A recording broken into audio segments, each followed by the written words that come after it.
ब्रेकनंतर बुलेटिनमध्ये आपल्या सगळ्यांचं पुन्हा एकदा स्वागत आणि एक ऐतिहासिक क्षण या घडीचा आपण पाहतोय तो म्हणजे 5 राफेलची लढाऊ विमानं जी आहेत ती भारतात दाखल झालेली आहेत। लष्कराचं सामर्थ्य वाढवणारा आजचा हा दिवस आहे। राफेल फायटर जेट भारतात दाखल झाले असून अरबी समुद्रातील भारतीय नौसेनेच्या INS कोलकाता युद्ध नौकेनं राफेल फायटर जेटचं स्वागत केलेलं आहे। अंबाला एअरबेसवरची ही दृश्य आपण पाहतोय। हा ऐतिहासिक क्षण आमच्या न्यूज 18 लोकमतच्या प्रेक्षकांपर्यंत पोहोचवण्याचा आम्ही प्रयत्न करतोय, कारण आजचा दिवस संपूर्ण भारतीयांसाठी अत्यंत महत्त्वाचा अभिमानाचा असा हा दिवस आहे। कारण लष्कराचं, आपल्या देशाच्या लष्कराचं सामर्थ्य वाढवणारा आजचा हा दिवस।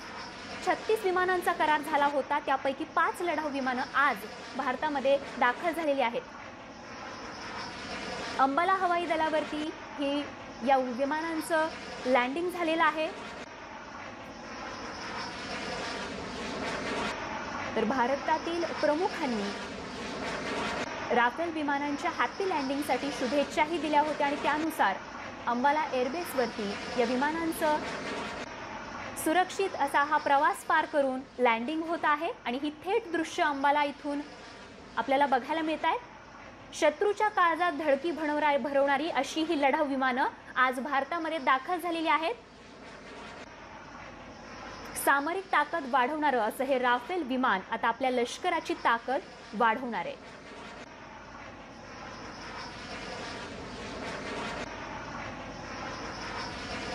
अंबाला एअरफोर्स स्टेशन हे आता राफेलचं नवं घर असणार आहे।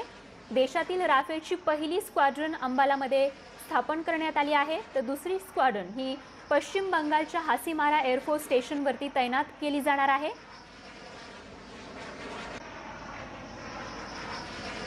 त्यामुळे राफेल विमानं आता भारतीय हवाई दलात दाखल होणार असल्यामुळे शत्रूंची झोप उडाली आहे, कारण निश्चितच ही विमानं तितक्या वैशिष्ट्यपूर्ण आहेत। त्यामुळे शत्रूच्या काळजात धडकी भरवणारी ही विमानं असं त्यांचा उल्लेख का केला जातोय, त्याच्या पाठीमागचं कारण म्हणजे त्या विमानांची वैशिष्ट्य।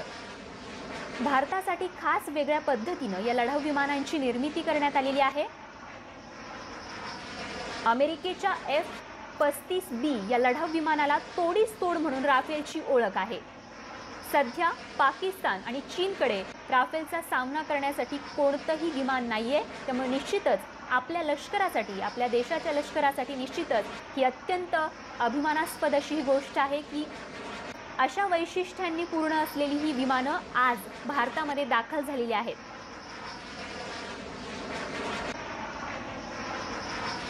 तर ज्या अंबाला एअरफोर्स ज्या एअरबेसवरती ज्यांचं लँडिंग होतंय ते इंग्रजांच्या काळापासून अंबाला एअरफोर्स स्टेशन भारतीय हवाई दलासाठी अत्यंत महत्त्वाचं ठिकाण मानलं गेलंय।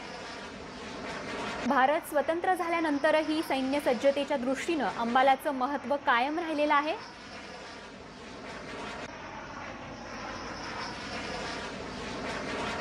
आणि याच संदर्भात संरक्षण तज्ञ हेमंत महाजन सर फोनवरून आपल्या सोबत आहेत। महाजन सर, स्वागत आपल्या न्यूज 18 लोकमत मध्ये। सर, हा क्षण आपल्या देशवासियांसाठी, देशासाठी, लष्करासाठी किती महत्त्वाचा? हा नक्कीच एक महत्त्वाचा क्षण अशा करता आहे की यामुळे हवाई दलाची युद्ध क्षमता वाढणार आहे। आपल्याकडे असलेलं जे सर्वात अत्याधुनिक विमान होतं आतापर्यंत ते होतं सुखोई, आणि हे जे आता राफेल आलेलं आहे हे केवळ सुखोईच्या दुप्पट किंवा तिप्पट क्षमतेचं आहेतच, परंतु ते चीन किंवा पाकिस्तानकडे असलेल्या कुठल्याही इतर हवाई जहाजापेक्षा हे जास्त सक्षम आहे। कारण त्याच्यावरती लागलेली शस्त्र, त्याच्यावरती अशी क्षेपणास्त्र लागलेली आहे की ते 300 किलोमीटर दूर असलेलं शत्रूचं विमान उद्ध्वस्त करू शकतात, किंवा 150 ते 200 किलोमीटर दूर असलेलं जमिनीवरती शत्रूचा रणगाडा किंवा हलणारं एखादं वाहन ते उद्ध्वस्त करू शकतात। ते आकाशामध्ये त्यांची रेंज एवढी जास्त आहे की चीन आणि तिबेटमध्ये चीनी सैन्य कुठेही असेल, तिबेटची लांबी जवळजवळ 3-4 हजार किलोमीटर लांबी आणि 3-4 हजार किलोमीटरची रुंदी आहे, परंतु चीनचे टार्गेट तिथे कुठेही लपून बसू शकत नाही। ही सगळी जी टार्गेट्स आहे राफेलच्या पल्ल्याखालती येतात, म्हणजे त्याच्या रेंज खालती येतात। आणि याच्याशिवाय त्यांचं हवेत उडण्याची क्षमता एवढी जास्त आहे की जर विमानाचं जर इंधन संपलं तर इंधन पुन्हा भरण्याकरता त्यांना जमिनीवरती उतरावं लागत नाही, त्यांचं हवेमध्येच एअर रिफ्युलिंगनी त्यांचं इंधन भरलं जातं, याच्यामुळे खूप वेळ वाचतो आणि एक काम संपलं की दुसऱ्या कामाकरता तिथेच इंधन भरून पुन्हा ते रवाना होतात. आणि एवढंच नव्हे तर ते गरज पडली तर ही विमानं अंबालामध्ये स्थित आहेत, तैनात आहेत. इथून ती पाकिस्तानमधल्या कुठल्याही टार्गेटवरती हल्ला करू शकतात किंवा चीनमधल्या, तिबेटमधल्या कुठल्याही टार्गेटवरती हल्ला करू शकतात. तर त्याच्यामुळे हे एक अतिशय अष्टपैलू विमान आहे, ज्याला सैनिकी भाषेमध्ये मल्टी रोल एअरक्राफ्ट असं म्हटलं जातं. म्हणजे वेगवेगळ्या प्रकारची कामं जी वेगवेगळी विमानं करतात, ते केवळ एकच विमान करतं आहे. उदाहरणार्थ आकाशामध्ये नुसती टेहाळणी करायची, ज्याला एअर रिकॉनन्सन्स असं म्हटलं जातं, ते हे चांगलं काम करू शकतं का त्याच्याकडे रडार्स खूप चांगले आहेत. जर शत्रूचा कुठला हवाई हल्ला झाला, शत्रूच्या विमानाने जर आपल्यावरती हल्ला केला तर ते आपल्या हवाई दलाचं रक्षण करू शकतात. एअर टू एअर कॉम्बॅट असं म्हटलं जातं. किंवा शत्रूची टार्गेटची जमिनीवरती असतात, रणगाडे असो, चिरचेती गाड्या असो, तोफखाना असो, त्याच्यावरती जाऊन ते हल्ला करू शकतात.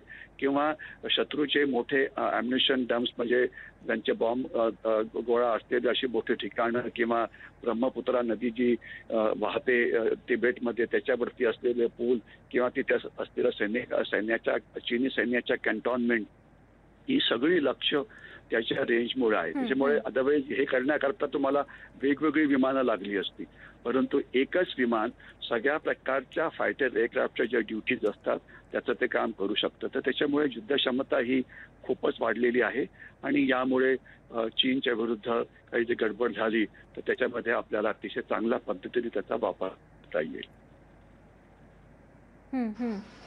अगदी. महाजन सर, लष्करासाठी युद्धाच्या दृष्टीने जर आपण विचार केला तर कशी मदतगार ठरू शकतात ही विमानं? असं आहे, ही विमानं जी आहे ती सध्या भारतीय सैन्य जे लडाखमध्ये तैनात आहेत त्यांना जर त्यांना फायर सपोर्ट पाहिजे असेल, म्हणजे जसं गलवानची लढाई झाली आणि समजा चीनकडनं अजून काही रणगाडे किंवा हे असे आले तर त्याला सैन्याला जी मदत केली जाते त्याला क्लोज एअर सपोर्ट असं म्हटलं जातं. तर ती विमानं अचानक येऊन म्हणजे कुठल्याही ठिकाणी जाऊन ती सैन्याला चांगला सपोर्ट करू शकतात. उदाहरणार्थ 1965च्या लढाईमध्ये पाकिस्तानचे रणगाडे अचानक वेगाने अखनूरच्या दिशेने यायला लागले होते आणि तिथे भारतीय सैन्याचं म्हणजे तिथे खंदक वगैरे खोदलेले नव्हते. तर आपण तिथे हवाई दलाला बोलवलं आणि त्यांनी रणगाड्यांचा जो अखनूरकडे होणारा मार्च लगेच थांबवला, कारण ते 20 मिनिटांमध्ये ते तिथे येऊन पोहोचले. आणि नेमकं तुम्ही जर बॉर्डर सिनेमा बघितला असेल तर तिथे जे पाकिस्तानचे जे रणगाडे एकदम जवळ येत होते त्यांना थांबवण्याकरता इतक्या वेगाने भारतीय सैन्याला जाणं हे शक्य नव्हतं. तर तिथे अर्थात त्यांचा वेग हा प्रचंड असल्यामुळे 2-2.5 हजार किलोमीटर प्रति घंटा असल्यामुळे काही क्षणाच्या आतच ती विमानं तिथे जाऊन पोहोचली असती. तर याच्यामुळे जो सैन्याला लागणारा जो क्लोज एअर सपोर्ट असतो, काही अचानक अशी गंभीर परिस्थिती कुठे निर्माण झाली, अचानक कुठे चीनचं लष्कर येऊन पोहोचलं की जिथे ते अपेक्षित नव्हतं, तर अशा ठिकाणी अशा विमानांचा भारतीय सैन्याकरता खूप चांगला वापर हा केला जाऊ शकतो. आणि याच्याशिवाय समुद्रामध्ये सुद्धा यांची मार करण्याची क्षमता आहे, परंतु ती क्षमता इथून वापरली जाणार नाही. याच्या पुढची जी राफेल विमानं येणार आहेत ती आपण हाशिमारा नावाची जागा आहे पश्चिम बंगालमध्ये, तिथे ती स्थित होणार आहेत किंवा तिथे ती तैनात होणार आहेत. कारण भारत चीन जी सीमा आहे ही 3 ठिकाणी आपल्या देशाला लागलेली आहे. सध्याची जी सीमा आहे लडाख आणि हिमाचल प्रदेश आणि उत्तराखंडला लागलेली भारत चीन जी सीमा आहे तिथे अंबालामधली राफेल विमानं त्यांना मदत करू शकतात. परंतु ज्या 2 सीमा लागलेल्या आहेत सिक्कीमला आणि अरुणाचल प्रदेशला, तर तिथे भारतीय सैन्याला मदत करण्याकरता जी विमानं असतील राफेल विमानं, ते हाशिमारा जे पश्चिम बंगालमध्ये असलेलं भारतीय हवाई दलाचा एक एअर बेस आहे तिथून ते काम होणार आहे. आणि आता पुढच्या 2 वर्षात ज्या उरलेली विमानं येतील तर ती ज्यामुळे भारत चीन सीमेवरती कुठेही त्या विमानांचा वापर आपण अतिशय चांगल्या पद्धतीने करू शकतो. त्यामुळे आपली युद्ध क्षमता ही नक्कीच वाढते. अगदी, म्हणजे युद्ध क्षमता वाढवणारी आणि एक सपोर्ट सिस्टीम म्हणून, एक स्ट्रॉंग सपोर्ट सिस्टीम म्हणून आपल्या सैन्याला लागणार आहे, खूप महत्त्वाची भूमिका ही विमानं करणार आहेत. महाजन सर, त्यामुळे सुरक्षेच्या दृष्टीनं देशाचं कवच वाढलंय असं म्हणावं लागेल? हो, नक्कीच. कारण ही सर्वात अत्याधुनिक विमानं आहेत आणि एक जे राफेल विमान आहे 2 किंवा 3 सुखाई विमानांचं काम करते आणि सुखाई विमान आपल्या अत्याधुनिक आहेत सध्याच्या घडीला. आणि त्याच्या खालची जी जग्वार आणि जी मिराज विमानं आहेत ती तर त्याच्या 4 किंवा 5 विमानाचं काम हे एक करेल. आणि त्याच्या आधी आपल्याकडे जी 10 स्क्वॉड्रन्स आपल्याकडे जे मिग विमानांची आहेत की जी अतिशय जुनी आहेत, त्यांना 50 वर्ष झाली, तर त्यांना काही वेळा फ्लाइंग कॉफिन्स असं म्हटलं जातं, ज्याचे खूप ऍक्सिडेंट्स होतात. तर तिथे तर म्हणजे त्याच्या तुलनेमध्ये तर हे खूपच जास्त सक्षम आहे. त्याच्यामुळे जुनी होणारी आपली विमानं, अनेक विमानं ज्यांचं अपग्रेडेशन होतं आहे, या सगळ्यांचं सगळीकडे बघताना या विमानाच्या आगमनामुळे आपलं जे काही थोडंसं कमजोरी आपल्या हवाई दलामध्ये होती ती आता नक्कीच चांगल्या पद्धतीने भरली जाणार आहे.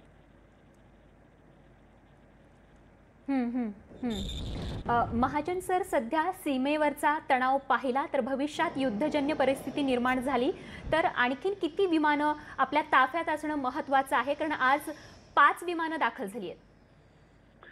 असं आहे की मागचे जे हवाई दल प्रमुख होते एअर मार्शल धनोआ, त्यांनी 2 किंवा 2.5 वर्षापूर्वी एक विधान केलं होतं की जर आपल्याला पाकिस्तान आणि चीनशी एकत्र युद्ध लढायचं असेल, म्हणजे ज्याला 2 फ्रंट वॉर असं म्हटलं जातं, तर त्याकरता आपल्याकडे 44 स्क्वॉड्रन्स विमानाची असणे गरजेचं आहे हवाई दलाकडे.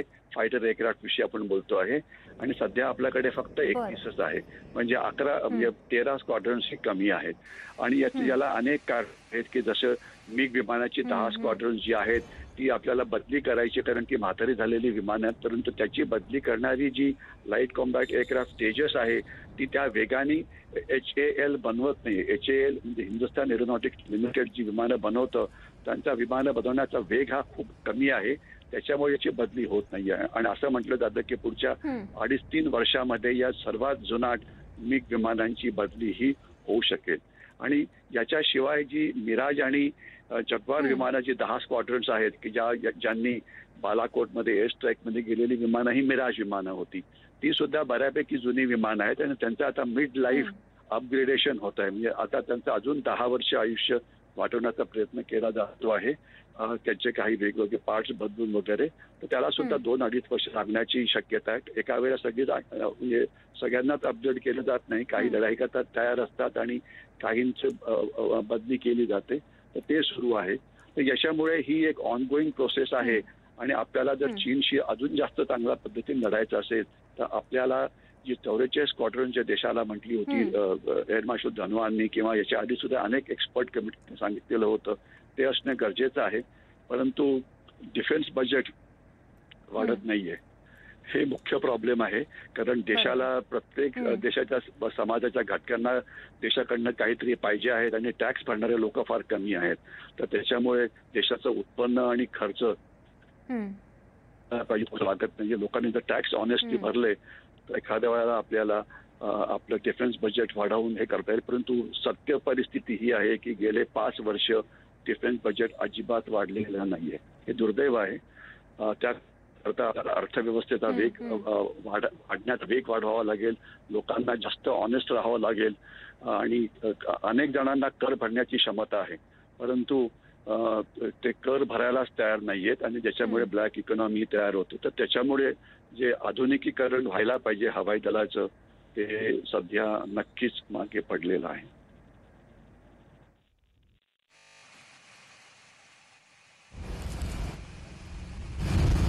साठीचा भारतानं फ्रान्स सोबत केलेला करार पाहिला तर तो किती महत्त्वाचा देशासाठी आहे असं आपल्याला वाटतं? हा करार नक्कीच महत्वाचा आहे, कारण या करारामुळे अत्याधुनिक जे विमान येतं, तसं मी मगाशी म्हटलं की वेगवेगळ्या सध्या तैनात असलेल्या वेगवेगळ्या अनेक विमानांची कामं हे एक विमान करू शकतं. तर त्याच्यामुळे जी आपली काही कमजोरी सीमेवरती ती आता पुष्कळ प्रमाणामध्ये कमी झाली, याच्यात काही प्रश्नच नाहीये. कारण हे म्हणजे भारतातलंच नाही परंतु जगातलं हे एक अतिशय अत्याधुनिक विमान हे असं समजलं जातं. पण हे विमान खरं म्हटलं तर 2008-9 पासून हे सगळं बोलणी सुरू होती.